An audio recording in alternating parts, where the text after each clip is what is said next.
नमस्कार दोस्तों, तंत्र जगत रहस्य में आप सभी का स्वागत है। दोस्तों, आज मैं आप लोगों को कबीर साहिब का जंजीरा मंत्र भाग 3 जो मंत्र कड़ी है वहाँ देने वाला हूँ, जो कि मेरा प्रिय और बहुमूल्य मंत्र है और बहुत ही प्रचंड रूप से यहाँ कार्य करता है। दोस्तों, जब भी जन कल्याण हेतु मैंने इसका प्रयोग किया है, कभी भी यहाँ निसफल नहीं हुआ है और जो गलत प्रयोग करने वाले लोग हैं वहाँ हमेशा दंडित हुए हैं। जब भी आप किसी का काटन करते हैं या स्वयं बार बार आपके ऊपर तंत्र क्रिया की जा रही है, तो इस कंडीशन में आप लोगों को सर्वप्रथम तो जैसे हमारे गुरु कहते हैं कि किसी का भी तंत्र काट जो है 3 बार करना चाहिए। यदि तंत्र काट के बाद विपरीत उनके ऊपर बार बार तंत्र क्रिया लौट कर आ रही है, तो ऐसे समय में चौथी बार आपको पूरा तंत्र जो है विपरीत करना चाहिए और उल्टानी प्रयोग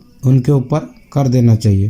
क्योंकि दोस्तों, जो टोनही और जो बुरे ओझा तांत्रिक होते हैं, यहाँ लोग अपने शक्तियों का घमंड लेकर बैठते हैं कि कोई उनका कुछ नहीं कर सकता। उस कंडीशन में जो है चौथी बार में उनकी सारी तंत्र क्रिया आपको लौटा देना चाहिए। तो तंत्र क्रिया मैं आपको बताने वाला हूँ कि किस प्रकार से आपको यहाँ प्रयोग करना है। पूरी विधि आपको अच्छे से देख लेना है। उससे पहले मैं आपको यहाँ मंत्र बता दे रहा हूँ जिसके माध्यम से आप यहाँ कार्य करेंगे। तो दोस्तों, मंत्र इस प्रकार है। जल बांधो चलाजल बांधो, जल के बांधो कीड़ा, 9 नगर के राजल बांधो, टोनी के बांधो जंजीरा, धर्मदास कबीर चकमक धूरी, धर के काटे जम के झूरी, काकर लौटाए मोर लौटाए और गुरु के लौटाए, धर्मदास के लौटाए से, जिहाँ से आए हस वहीं के वहीं चले जा, सतगुरु सत कबीर। यहाँ मंत्र था। अब इसको चलाने का पूरा तरीका जान ले।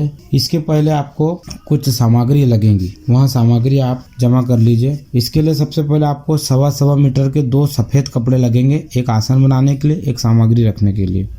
उसके बाद में एक नारियल, लौंग, इलायची, 8 बंगले का पान, लोहे की कील, 1 कवड़ी और 1 भेलवा, 7 प्रकार का अनाज और कच्चा सूत। इतनी सामग्री दोस्तों आपको लगेंगी। अब इसका प्रयोग आपको किस प्रकार से करना है। सबसे पहले आप तंत्र क्रिया पलटवार करने के लिए कोई भी पूर्णिमा का दिन ले लीजिए और इस क्रिया को आपको ब्रह्म मुहूर्त के समय करना है, जो कि रात 3 बजे से सुबह के 6 बजे तक के रहेगा। इस क्रिया को करने के लिए सबसे पहले आप पूर्व दिशा में एक आसन बना लीजिए। उसके ऊपर जो 1.25 मीटर कपड़ा आपने लाया वहाँ बिछा लीजिए। फिर एक चावल की ढेरी बना लीजिए। उसके बीच में आप एक दिया जला लेना है और एक लोटे में पानी भरकर वहीं आसन पे रख देना है। यह होने के बाद में आप दीपक जलाए। जिसका भी क्रिया करना हो उनको बुला लीजिए। उनको पूरी तरीके से स्वच्छ होके बुला लीजिए। उसके बाद में जो पान का पत्ता आपने लिया है वह पान का पत्ता ले लीजिए। एक बात का ध्यान रखना है, जो पान का आप पत्ता लेंगे उसकी जो डंठल होती है वहाँ साबुत होना चाहिए। उसके बाद में आटे का एक पुतली बना लेना है। उसके बाद में काजल से उनके आँख नाक मुँह आदि बना लेना है और हाथ और पैर जो जिस हिसाब से पुतली बनती है। उसके बाद में पुतली के सीधे हाथ के सीने में आपको एक कवड़ी डालना है और लेफ्ट हैंड के सीने में एक भेलवा डालना है। उसके बाद में दोस्तों उनके जो सिर पर है 1 रुपए का सिक्का चिपका देना है। अब बंगले के पत्ते के ऊपर में उस पुतली को रख देना है। फिर जहाँ पर आपने सिक्का चिपकाया है मुंडी में, वहाँ पर एक आपको कपूर जलाना है।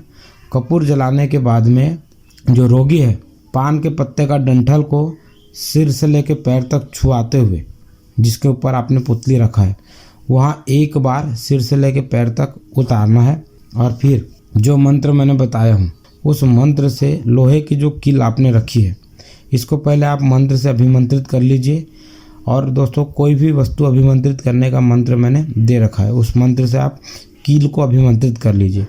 उसके बाद में जो भी मंत्र मैं आपको बता रहा हूँ उस मंत्र से कील को पढ़ कर सबसे पहले एक सिर के ऊपर डालें, उसके बाद में एक सीने में डालें, उसके बाद में दूसरे सीने में डालें, फिर दोनों हाथ में डालें और दोनों पैर में डालें और दोनों घुटने में डालें। इस प्रकार से दोस्तों आपको कील को चुभाते जाना है मंत्र पढ़ के। यहाँ कार्य हो जाने के बाद में फिर मैंने जो आपको बताया था 7 प्रकार का अनाज और 2 अगरबत्ती, लौंग, इलायची और 1 नारियल आदि सामग्री को एक एक करके 7-7 बार उतार के रखते जाना है।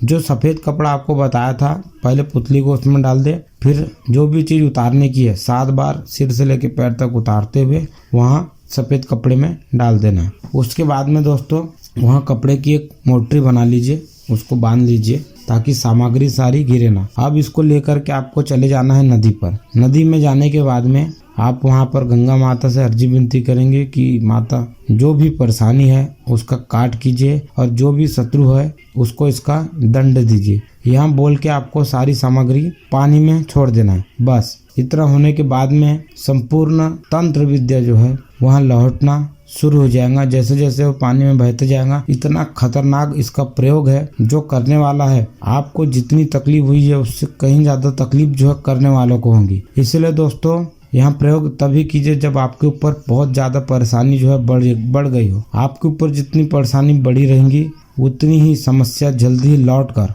उस परेशानी को, जो व्यक्ति आपको परेशान कर रहा है उसको परेशानी जाएंगी। तो दोस्तों यहाँ बहुत जबरदस्त जो है तंत्र क्रिया को वापस करने का प्रयोग है और जो कभी निसफल नहीं जाती।